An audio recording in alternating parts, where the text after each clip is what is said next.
System का एक बेहतरीन कॉन्सेप्ट पढ़ने वाले हैं जो कि आपके एसएससी एग्जाम के लिए बहुत ज़रूरी है। देखिए, सबसे पहला कॉन्सेप्ट आपको जो याद रखना है, इसमें आपको याद ही रख लेना है। कॉन्सेप्ट आपका क्या है कि जब भी आपका डिविजर सेम हो, मान लो जब भी आपका क्या सेम हो, डिविजर सेम हो, तो जो एक्शन आप देखिए, जब डिविजन सेम हो तो जो एक्शन आप नंबर पे करेंगे, क्या करेंगे, जो एक्शन आप नंबर पर करेंगे वही सेम एक्शन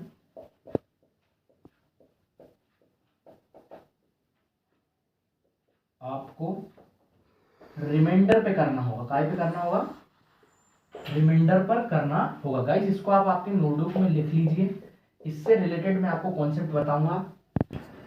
तो गाइस, हम इस कॉन्सेप्ट को प्रूफ करते हैं कि जब डिविजर सेम हो, जब आपका डिविजर सेम हो, देखिए 130 को आप 9 + 40 लिख सकते हैं। 105, देखिए आ रही बात समझ में? गाइस, आपको 150 माइनस आप इसको क्या लिख सकते हैं, 20 लिख सकते हैं। ठीक है, तो इसको प्रूफ कैसे करते हैं हम? और 130 को हम 65 × 2। अब आपका डिविजर सेम है, डिविजर मतलब ये जो है आपका डिविजर, ये सेम है, तो जो एक्शन आप नंबर पे करेंगे वही एक्शन आपको रिमाइंडर पे करना होगा, मतलब पड़ता है। जो एक्शन नंबर में होता है वही सेम एक्शन रिमाइंडर में होता है। अब देखिए, 17 को आप 130 से डिवाइड करेंगे तो क्या आएगा आपके हिसाब से? देखिए 17 सते क्या होता है, 119, और 130 में से 119 माइनस करते हैं तो रिमाइंडर कितना बचा? 11।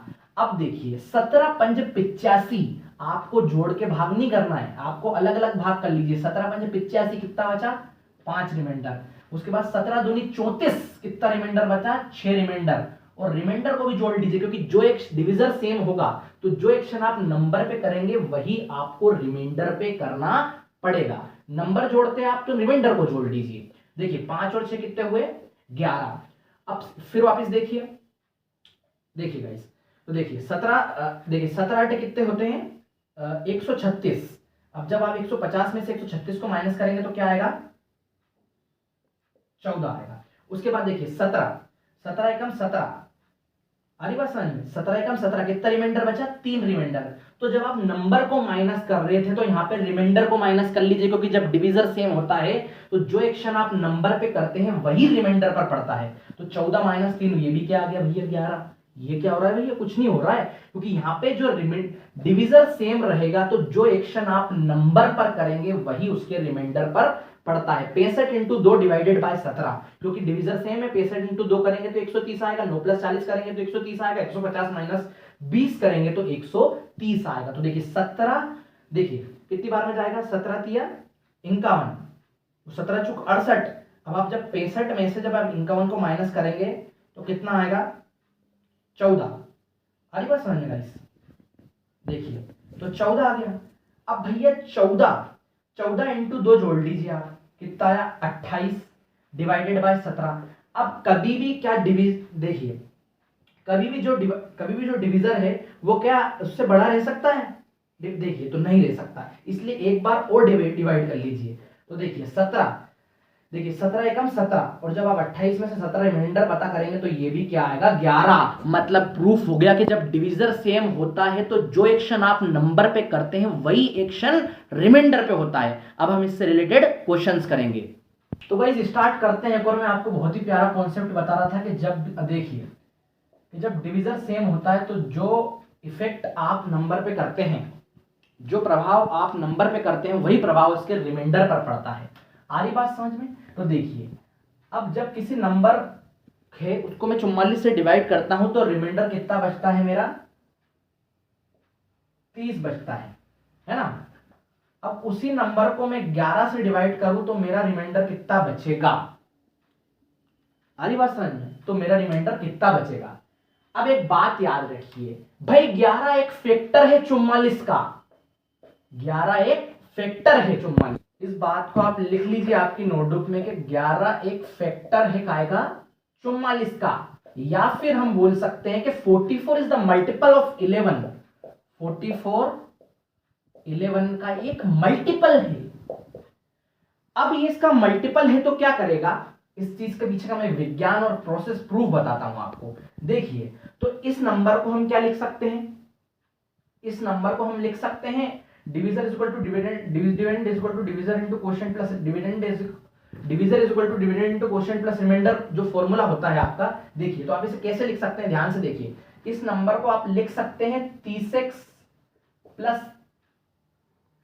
प्लस सॉरी, जैसे कि कोई सा भी नंबर 44 है, जैसे कोई सा भी नंबर n है मान लीजिए, और उसको हम डिवाइड कर रहे हैं काय से, जस्ट अ मिनट, देखिए n एक नंबर है, इसको डिवाइड कर रहे हैं हम 44 से, तो हमारा रिमाइंडर क्या आता है, x आता है। अरे बस रिमाइंडर x नहीं, क्वोशिएंट हमारा x है गाइस।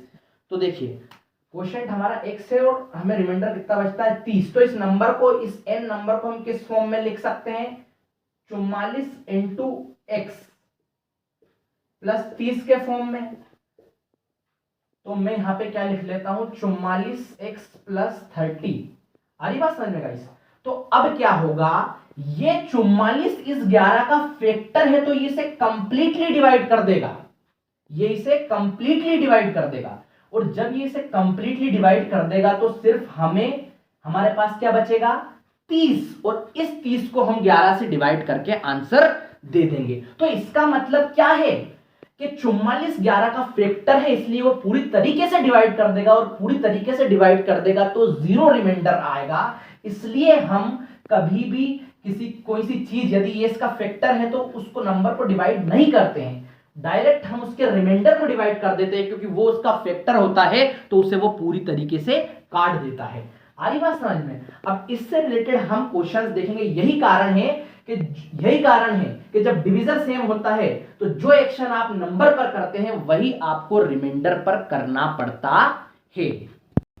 तो गाइस देखिए, मैंने आपको पहला टाइप बता दिया था कि जब डिवीजर सेम हो, जब डिवीजर सेम हो तो जो इफेक्ट आपको नंबर पे करेंगे वही इफेक्ट उसके रिमाइंडर पे पड़ेगा। अब ये एक तो एसएससी क्वेश्चन पूछती है, और दूसरा क्वेश्चन पूछती है कि जब, देखिए ऐसा क्वेश्चन भी बाय चांस बहुत कम आया है लेकिन आ सकता है। जब आप देखिए, जैसे कि कोई सा नंबर जो n है, मान लीजिए कोई सा नंबर आपका क्या है, n है। अब n को मैं 44 से डिवाइड करता हूं तो मेरा रिमाइंडर कुछ भी आता है, जैसे कि मान लीजिए 10 आता है ना।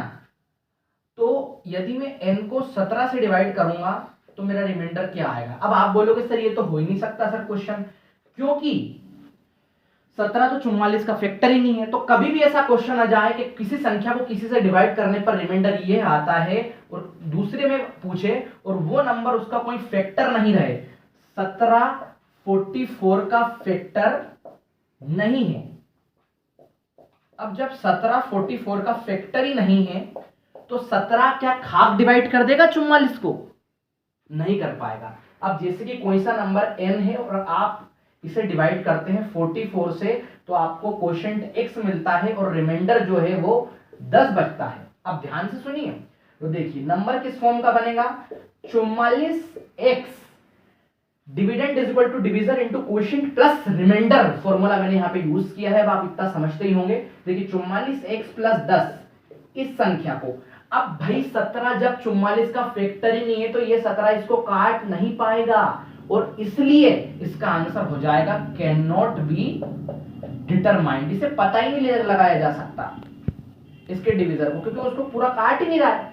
आ रही बात समझ में। तो इस तरह के क्वेश्चन ऐसे करेगा। अगला वीडियो गाइस मेरा इससे रिलेटेड क्वेश्चंस पे आएगा, डिवीजर सेम वाले से। Thank you.